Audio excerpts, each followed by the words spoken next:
1971, he came to America answering a call to lead a moral and spiritual awakening.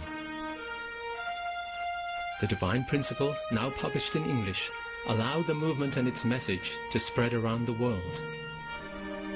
His arrival energized the small group of followers who had been created by early missionaries. With the help of thousands of new volunteers, he began a nationwide campaign, the Day of Hope.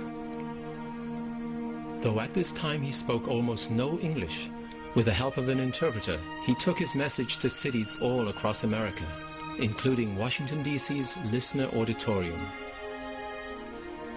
He invested far beyond the religious mission, promoting the unity of the sciences, the arts, including the need for responsible media, and much more.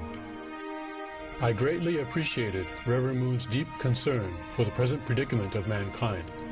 He says intellectuals have an urgent responsibility in the task of rebuilding society with values as the supreme guide. He declared God's hope for America in front of 300,000 people at the Washington Monument, and created the Unification Theological Seminary as an interfaith center for peace. He would show the students how to deepen their experience with God while fishing or even while just mending nets. He started newspapers that exposed communism and secular humanism. Americans took notice. Reverend Moon came to America to launch his ministry based on our most cherished values. Our religious institutions, regardless of denomination, must play a pivotal role in these tasks. He never shied away from controversy, urging the country at the time of the Watergate crisis to heal its divisions and to forgive, love, and unite. I know who the real Reverend Moon is. He is a man with an immense heart, a heart with room to love all human beings, a heart big enough to love sinners who injure him. Encouraged by the support of many Christian clergy, he renewed efforts to solve the conflict between communism and democracy.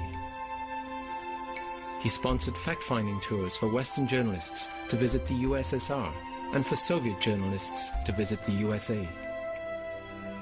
1990, he went to Moscow and began a friendship with Mikhail and Raisa Gorbachev. A year later, he returned to Pyongyang, North Korea, to meet Kim Il-sung, the man who had once tried to execute him. Later, the Little Angels dancers were to bring his message of peace and hope to Moscow and Pyongyang.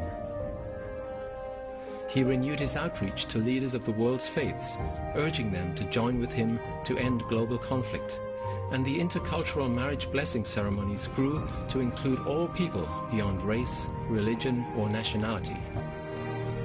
2000, he went to the UN declaring interfaith unity and God-centered family life as the only true basis for peace. He celebrated the blessing ceremony with spiritual leaders from many different religions. He called for a Middle East peace initiative and urged the children of Abraham to unite at last. Early results have been promising. People studied the peace message in more than 40 languages. They challenged everyone from young volunteers to the presidents of nations to help build a world of lasting peace. Reverend Moon's call for peace through religion is something of great nuance and profundity. We are deeply fortunate for the chance to hear him and observe his lifelong struggle for world peace. Even after a long and tumultuous life, and despite all his accomplishments, Reverend Moon says he cannot rest.